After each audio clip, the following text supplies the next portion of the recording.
Le rescrit est un terme de la technique juridique administrative.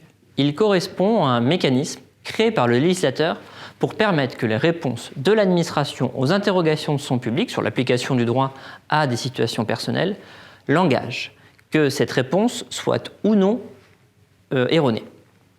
La nécessité juridique de cet instrument, elle est double. D'une part, en principe, l'administration n'a aucune obligation de répondre aux questions que lui pose son public. Et d'autre part, si toutefois elle répond, eh bien, sa parole n'a aucune valeur juridique. Si bien que depuis la fin des années 1980, la technique du rescrit s'est implantée dans l'ensemble des relations administratives.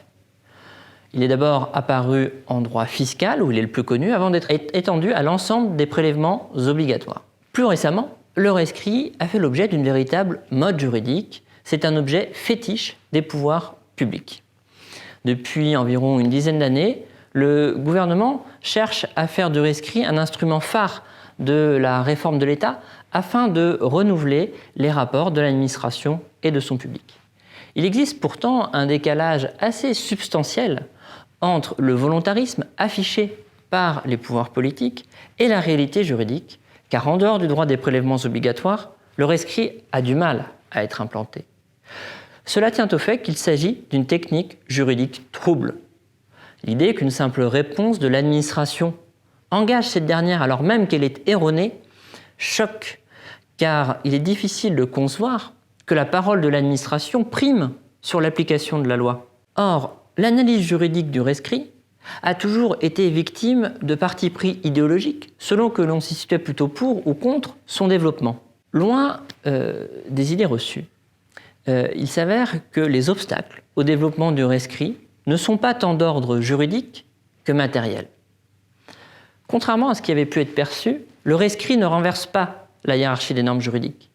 Il ne nécessite pas non plus une déconstruction complète du droit administratif pour être analysé. Beaucoup plus modestement et beaucoup plus simplement, il s'agit d'une catégorie propre d'actes créateurs de droit qui bénéficie d'un régime spécial d'abrogation et de retrait.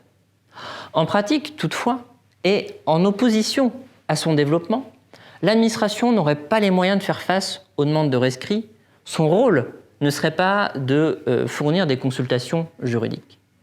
La mise en œuvre de nouvelles procédures de rescrit suppose ainsi une réorganisation des services administratifs et une redéfinition de ses missions et priorités de l'administration. Si bien que pour penser le rescrit, il faut au préalable penser l'État, car l'administration, ce n'est pas autre chose que la projection de l'État en action.